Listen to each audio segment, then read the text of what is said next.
So, you returned to us with the lightsaber in hand, as I knew you would. The Force has served you well. You took a great risk in acquiring the artifact. You used your mind and your power. No peaceful meditation, no pacifism. Sometimes you must fight in order to achieve. This gives you your passion. This makes you stronger. This is what makes you superior. That is the lesson we teach with that part of the final test. Do you understand? True, but most would say they fight only when they must, or not at all. We are the ones who know that struggle is what makes us superior.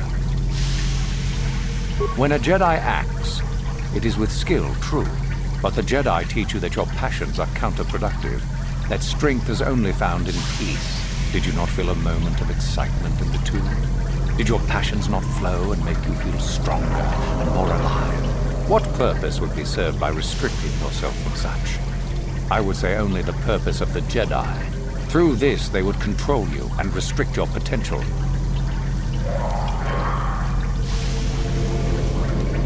If you came to the Academy, you must have felt the stirrings within you that cry out for the freedom of the dark side, that cry out for release. I can only show you the path that will lead to power and superiority.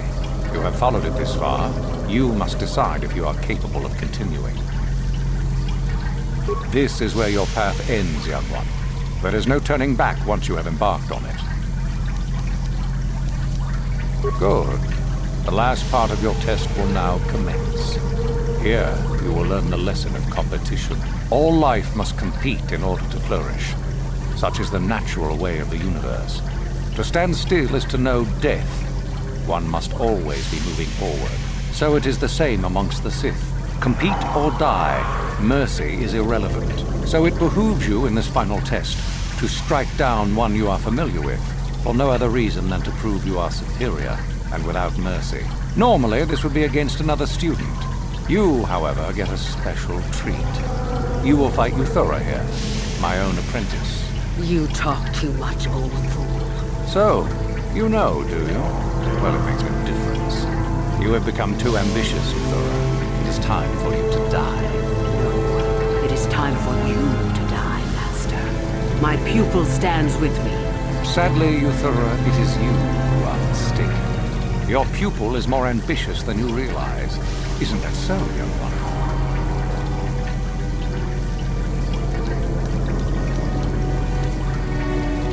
Do you hear that, my master? That is the sound of a new leader rising to replace you. So the time has come, has it? I will... no. My strength leaves me. You are weak, Kotor, and the Force has abandoned you. We have made sure of it.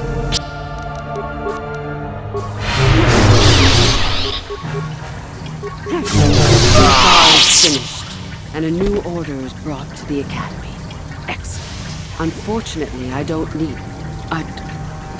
Oh! Wait! Why did you do this to me? I thought...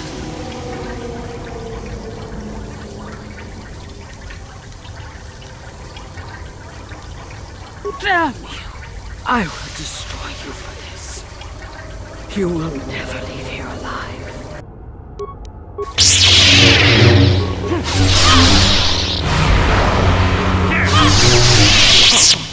Stop. I healed. You are too strong for me. I was a fool to think otherwise. I am at your mercy. I suppose I am. Something tells me that you are not like the other students. I don't know why that is. I was right the first time back at the cantina, wasn't I? There is something different about you. More so than I even suspected.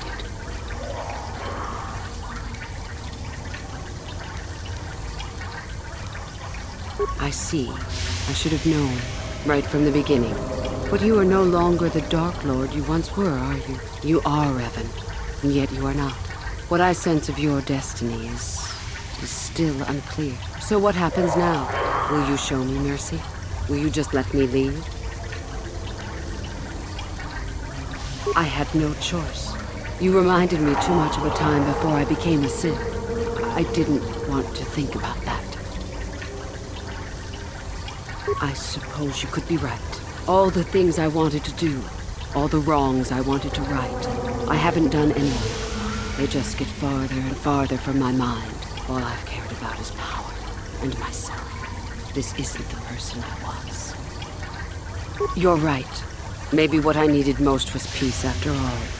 The Jedi tried to show me that. I don't know if I can ever go back to them, but my place isn't here. Thank you. Thank you for showing me that. You have a destiny, my friend, and I wish you well on your way to it. May the Force be with you.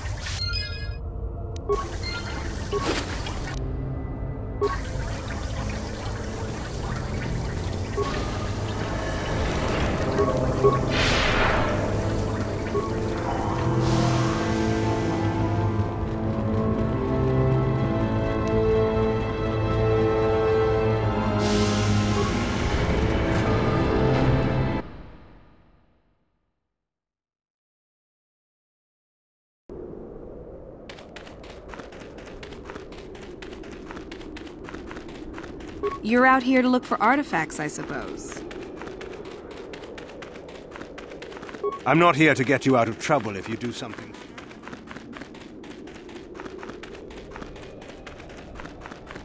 Beware of the Tukata. They are...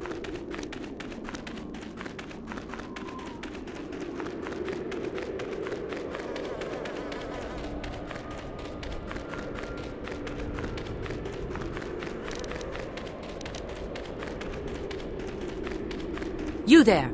How is it that you're leaving Naga Sadow's tomb by yourself? You went in for your final test, didn't you? Where is Master Uthar? You lie! You could never have killed the Master. You are not Revan! Quick! Attack the traitor! But even if it's not Revan, what if Master Uthar is actually dead? Someone who could kill the Master. If Master Uthar is dead, then he was a weak fool. Now attack! I shall be the new Dark Lord of Korriban.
Yes? Sure.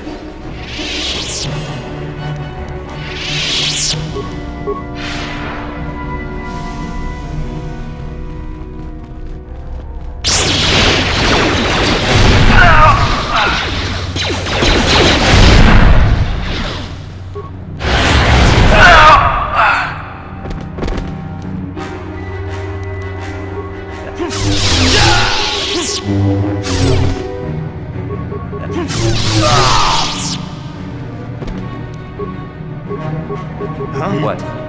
Huh?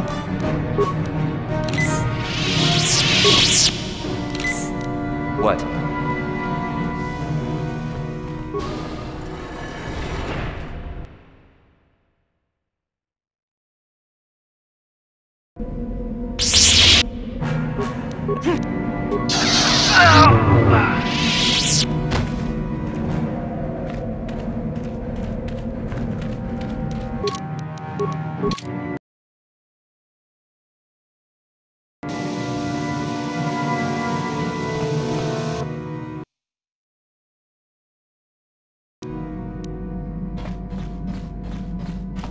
Yeah, what do you want? Your choice. Statement. HK-47 is ready to serve, Master. Commentary.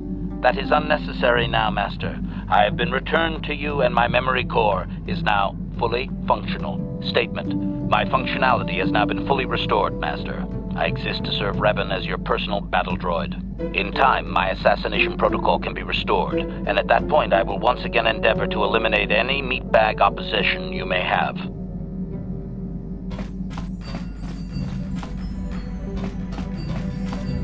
Got something on your mind? Oh, that was not until many years later, to tell the truth. I spent quite some time wandering the galaxy. Why wouldn't they? I had refused my promotion to Jedi. I was a Padawan who had left the Order, nothing more. I traveled from one civilized system to the next, never staying long. I don't even think I knew what I was searching for. It wasn't as if my travels were pleasant either. There were plenty of folks who distrusted the Jedi after the war, or worse. If people weren't treating me with suspicion, they were looking at me with greed. I don't know how many thought they could make use of me for their own ends. I got so sick of the treachery and deceit. I left the civilized parts of the galaxy and headed instead for the uncivilized parts. Actually, I was on my way somewhere else when I crash-landed on Kashyyyk. The ship I was using was a rust bucket. I'd taken some damage passing through an unexpected asteroid field, as I recall, but I wasn't completely without some systems. I could still guide her a bit when I crashed. It wasn't what I would call the smoothest landing, especially considering I ended up smack in the depths of the Shadowlands. But I lived. I'm no mechanic, and besides, after you plunge nose first in the trunk of a 5-kilometer-high tree, chances are you don't have much ship left. Sure, why not? Seemed like an interesting enough place to spend a couple of decades exploring. Oh, they did at first, oh yes. I can't say I was overly pleased to encounter a group of indigenous giant carpets either, I can assure you of that. No. I was the intruder in their land, after all. They got to trust me well enough after a couple of decades of my aid. When I could, I would assist a few young ones who would get lost in the Shadowlands or attacked unexpectedly by the wildlife. I must say, for a while there, the Wookiees actually thought I was some kind of benevolent forest god. Amusing, really. I set them straight eventually. At first, when the slavers took to hunting down lone Wookiees in the fringes of the Shadowlands, I did my best to divert them. Later, when Shundar made his deal, I didn't see any point. I wasn't here to save them from their own sad follies, after all. Nonsense. I had no idea that's what they were thinking for a long time. I just thought they were being friendly neighbors, leaving fruit and such for me. Later, when I started to understand some of their grunting, I realized they would say prayers to the Hairless One before descending into the forest. Hairless One. I used to have plenty of hair, I tell you. At any rate, it took a few bruises, but I set the record straight. I traveled to Rookwaro and met with the chieftain in front of everyone. Freyr swatted at me just to see if I was real or not. I was real, and while it was a light swat, Wookiees are terribly strong. I was knocked out cold for a day. The Wookiees all thought it was quite funny. Not really. Kashyyyk is a place you can feel very small in. It felt good to devote my time to helping people and living simply. What can I say? I did it all for the Wookiees. The Wookiees. Well, okay, maybe I needed some time on a quiet and remote planet, but if you ever need a friend, incredibly strong hairball isn't a bad call. Why, thank you. Not so bad yourself, all things considered. At any rate, we should be moving along, don't you think? If you sat around this long in the Shadowlands, attack would eat you. Got something on your mind, do you? Oh, I get...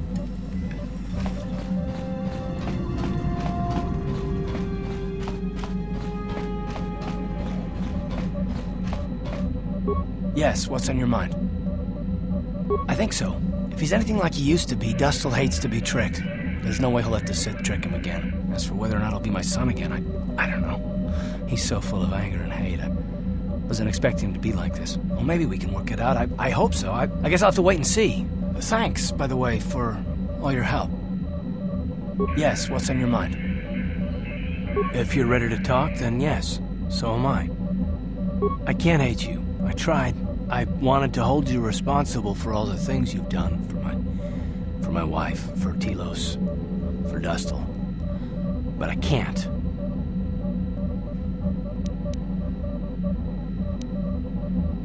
I got the revenge I always wanted when Saul died, but it hasn't brought me the peace that I thought it would. Despite whatever part of Revan is inside you, the darkness that must surely be there, it isn't who you are. That's why I can't hate you, why I don't want any more revenge. You don't have to be Revan. You can be so much more. Whatever the Jedi did to you, they gave you that chance. Whatever's happened up until this point, there's going to come a time very soon where you're going to have to make a choice, and there won't be any turning back. Well, then I hope I can save you from yourself.